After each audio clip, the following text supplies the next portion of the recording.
Yo, what's up, guys? And welcome to another edition of Burton Ballers. And in today's video, we're going to be doing 5 talking points. I'm not doing a match review yesterday because I did a quite lengthy phone-in, which this boy decided not to join because he was off playing Among Us or whatever. So we're going to be doing 5 talking points about our 2-0 victory against Newcastle. But before we get into that video, you know the drill. Like the video, subscribe to the channel, and turn on all post notifications so you'll be notified when we make a video. Share this video and comment down below. Can we get this video to 120 likes? And please subscribe to Zane from Burton Ballers, even though I haven't posted in a while. I may post soon. And ZDB Gaming, get to like 500 subs because I know you guys can do it. Cool. Welcome to the Burton Ballers. Ain't got no time for no stallers, yeah. We are the risers, we're not the fallers. Our channel is growing wider and taller. Yeah, we're here to give you the news about your dear beloved Blues, yeah. So if you like this YouTube channel, like, subscribe, and turn on that bell. Yeah.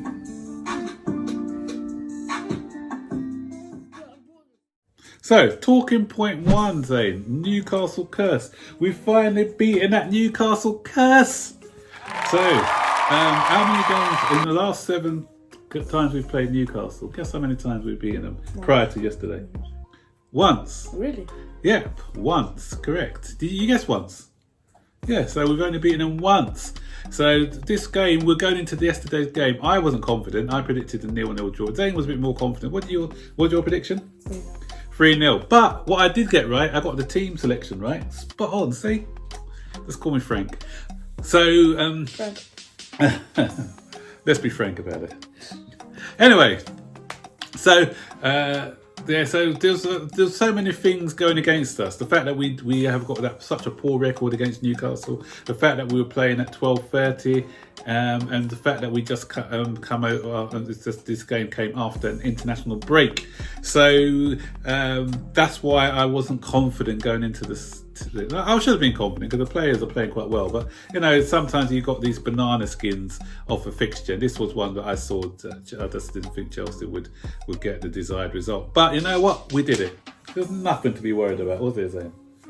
Nothing to be worried about at all. Come. Yeah, he's always fiddling, isn't he? Who's here? Tell him to stop fiddling. Is it distracting you guys? Let us know. Come on. Right. So we just came in. It was a very professional display, wasn't it? Do you think? I know you're doing your. What's worse, your hair or your knuckles? Oh. Yeah, it was. What do you think about the display? Do you think it was professional? Do you think you were watching the game? I was watching the game. I know you were. I said watching the game. What did you think? It was a nice performance. Whenever they got like a bit too close to us, we just closed them down easily. Yeah. Yeah, it was comfortable, wasn't it? We were comfortable, apart from Longstaff. That's the name I forgot in the when I did the match preview. I mentioned the brothers, and I couldn't remember their names. The Longstaff brothers. There was a shot by one of the Longstaff boys. It hit the crossbar, and then they had another shot by Maximon. He got the same name as me, but I can't pronounce his name. Saint Maximon. But it went over the bar. But apart from that, we kept him quiet. We kept Newcastle fairly quiet, and it was a comfortable victory in the end. So well done, guys, for beating that Newcastle hoodoo.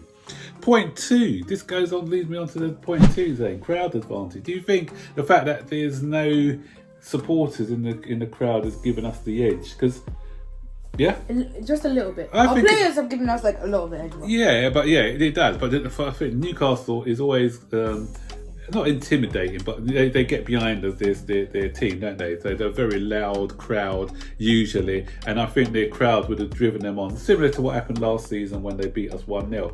So I think the fact that having the crowd is helping. And there's a stat. When watching a game, the commentator, can you remember what the stat he said about the home and away? There've never been more away wins than home wins in like a season. Ever, yeah. Ever. So there was 29 home wins, or wasn't there, and 34 away, or something like that. So this is the first time this has ever happened. So what And we added to that. Yeah, that's it. So we made it 35 then, didn't we? And so what was the games today? Oh, West Ham won away, didn't they, to Sheffield United? So that's another away win. So I think Sheffield United are feeling it more than anyone because their support are quite vocal. So I think some of the smaller clubs where the home advantage helps with the crowd on their side. Did Tottenham win against? They won at home. Yeah. So, but I think that's probably an issue, especially for the smaller clubs. So the bigger clubs are actually finding it better to when they play against these small clubs. So yeah, so there is something in it, I think. Don't you? You obviously said yeah. So point 3 now, Zouma, Kurt Zouma. We haven't talked about Zouma. Well, let's talk about Zouma because Zouma's record. Zouma's been immense. You know, Zouma was. I still think he could be a bit more comfortable on the ball, but the stats tell a different story actually. So he does look. I think it's maybe his style what makes him look a bit uncomfortable. But in fact, if you look at his stats, then by Squawker, how many touches? 704 touches, 563 successful passes. I think that's the most for Chelsea. I know some of them are sideways and backwards and whatever, but you know. But how many passes though? It depends. I don't know, but it's 563 successful passes, which is he's got a 91% passing accuracy, which is good. Yeah. And that means that he's wait now. So you can work it out. Yeah, Maybe no, I'm not that smart. I can't even read my own writing here. 82% dual success grounds, is it? Oh, my handwriting is awful. Sorry, guys. It's got it on the caption anyway, which I can't see because I haven't edited it yet. So wait, let me just see this. Okay, 42 clearances, and what else is there from him? 35 duels won, and 32 aerial duels won. 32 recoveries, 9 interceptions, 4 blocks, and 4 clean sheets. He's also got the best heading percentage not only in the Premier League, beating Mr. Harry Maguire, who people say are good in here, but he's got the best heading percentage of headers won in Europe, which is very impressive. Dominant in the air. And yesterday he was unlucky, wasn't he? Remember he had that header which went just wide. And he's actually scoring goals with his head this season as well, which he didn't do last season. So Kurt, keep it up, mate. You've been done, and well-deserved spot in the French squad last week. So what are we on now? Point 4, Rudiger. So Rudiger, he's played 2. He hasn't played this that often, but he's played 2 games now, 2 clean sheets. What more can you ask for?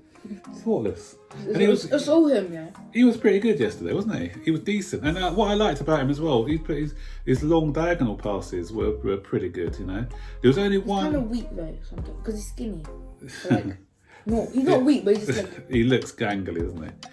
Yeah. There was one moment, I think, was it him who kicked the ball against the guy's stomach or something, and when he knocked the ball over the bar.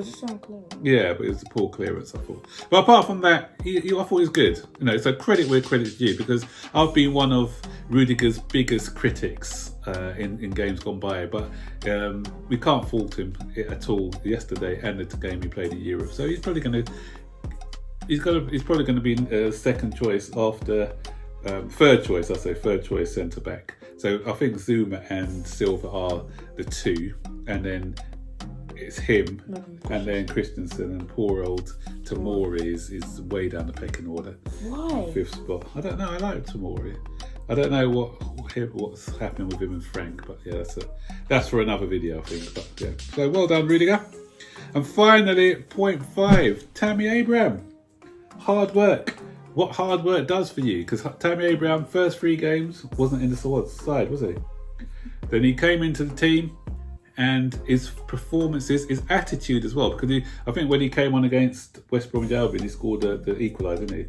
But he's been showing the right attitude. He hasn't sulked. Some people, because obviously he was the main striker last season, some people would have been sulking and saying, "Oh, Werner's come, he's taken my space. I'm not going to play. I'm not going to train hard." But he said, "You know what? I'm going to try and fight my way back into the team." And now, with his performances, he scored 3 Premier League goals in 5 starts, so which is good. So 3 and 8, and I think he's got a league. He scored in the League Cup as well, didn't he? In our win against That's 7-1 against Barnsley. 7-0 or 7-1? 7-0, wasn't it? Was the League Cup? No, remember we got knocked out on penalties to Tottenham. Yeah. And then he scored in Europe as well, hasn't he? So I think he scored 5 goals altogether this season. Was it 5 or 6? But yeah, so Tammy Abraham is proving to others looking in, you know, so when you look at the other players like the Hudson-Odois and others who are trying to get into the team, he's showing them what needs to be done to get into the side. So keep it up, Tammy, and well done for all your efforts and hard work. So that's the 5 talking points that we gleaned from our victory against Newcastle. So Yeah, I'm surprised being top wasn't one of them. we were top for about 5 minutes. Oh, we're top of the league. Yeah, that could have been a 6. We could have stuck a 6 in, but yeah, I don't remember. Yeah. Should we stick a 6th one in? Yeah. Yeah, let's do a 6th talking point then. Champion! Chelsea were top of the league, albeit for 5 minutes or 5 minutes, 5 hours. Unfortunately, Tottenham then overtook in that spot. But we can't We're come. second now, we're second. Yeah, we're second at the moment. Who could beat them first? Leicester versus Liverpool, something's got to give in that game. So we will get down to 3rd no matter what happens in that game. But but the thing is, we won't come out of the top 4 after the weekend's games. So we're heading in the right directions, guys.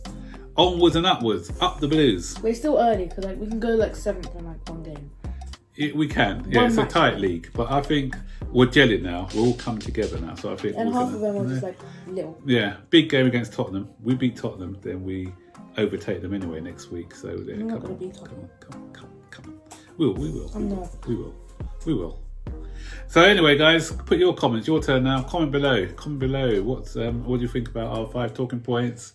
What do you think about the performances of Zouma, Rudiger, Abraham? Do you think crowd advantage? You know, not having a crowd is giving the stronger teams, top 6 teams, an advantage over the smaller teams. Yeah. And how do you feel about finally beating that Newcastle curse? Yeah. Just put your comments down, guys. And don't forget to like this video, sub to the channel, turn on all post notifications so you'll be notified when I make a video. Share this video, comment down below, sub to ZTV Gaming as anything about the more, and also sub to Reaps and EMB Football News. Yeah, EMB Football News. Make sure you subscribe to that one.